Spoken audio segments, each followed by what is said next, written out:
ինչպես դուք եք պնդում ԿՊ ընտրությունները կեղծելը, չէր կարող եւս մի 1500 կամ 2000 ձայն ստանալ ու ապահովել 50+%։ Բայց եթե մենք ընտրությունները կեղծել ենք ու ինչպես ժամանակին ընդունվածքեր ինչքան ուզեցել, այդքան խփել էինք, ոչ միայն 50+ էր լինելու, այլ ձեզանից շատերը պարզապես այստեղ չէին լինելու։ Այն որ մենք հավաքել ենք 49%, եւս մեկ անգամ ապացուցում է ընտրությունների ժողովրդավարական բնույթը եւ այն, որ ոչինչ չի կեղծվել։ Իհարկե այս մտածումն ու մշակույթը ձեզ համար խորթ է, որովհետև ձեր քաղաքական մշակույթը սնվում է այլ ժամանակներից, որտեղ ինչքան ուզում այնպես խփում էին, որտեղ 49%-ը լեգիտիմ ու ժողովրդավարական չէր, որտեղ խփած 89%-ը լրիվ նորմալ էր։ Ու հարց է առաջանում, բայց եթե ընտրությունները կեղծված էին, ինչու, ինչպես դուք եք պնդում, ձեր 100 հազարավոր հետևորդներ հաջորդ օրը դուրս չեկան փողոց, ինչպես նախկինում էր դա այդպես լինում։ Այս իրավիճակում, եթե մեր հասարակության մեջ լեգիտիմության ու ընտրակեղծիքների հետ կապված հարցեր են առաջանում, ապա այդ հարցերը հասցեագրված են բացառապես ընդդիմությանը։ Ըստ որոշ տվյալների, այս ընտրությունները ֆինանսական առումով ընդդիմության համար եղել են Հայաստանի պատմության ամենաթանկ ընտրությունները։ Ֆուտբոլային լեզվով ասած, ընդդիմադիր մեկ պատգամավորի տրանսֆերային արժեքը հասնում է մի քանի միլիոն դոլարի,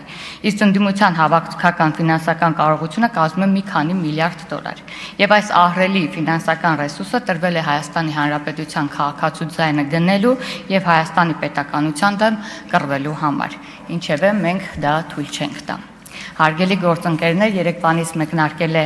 ազգային ժողովի նոր գումարման աշխատանքները եւ շատ ճիշտ էր այս աշխատանքների սկզբից հենց խոսել առաջիկա 5 տարիներին, թե ինչպիսին է լինելու այս խորհրդարանը, աշխատանքի մասին է լինելու, թե մշտական արձակատման հարթակ։ Քաղաքակիրթ քննարկման թեման, որը ծավալվեց պարզապես լավ վարքի հարց չէ։ Խոսքը պետության նկատմամբ մեր պատասխանատվության մասին է, որովհետև խորհրդարանական աշխատանքը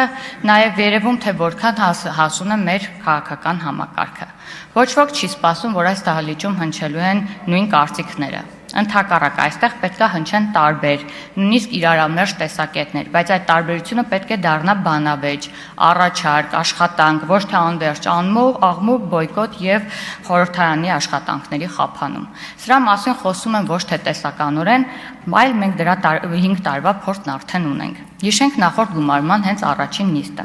Ընդդիմադիր պատգամավորների մի մասը հրաժարվեց բարձրաձայն արտասանել երթման տեքստը։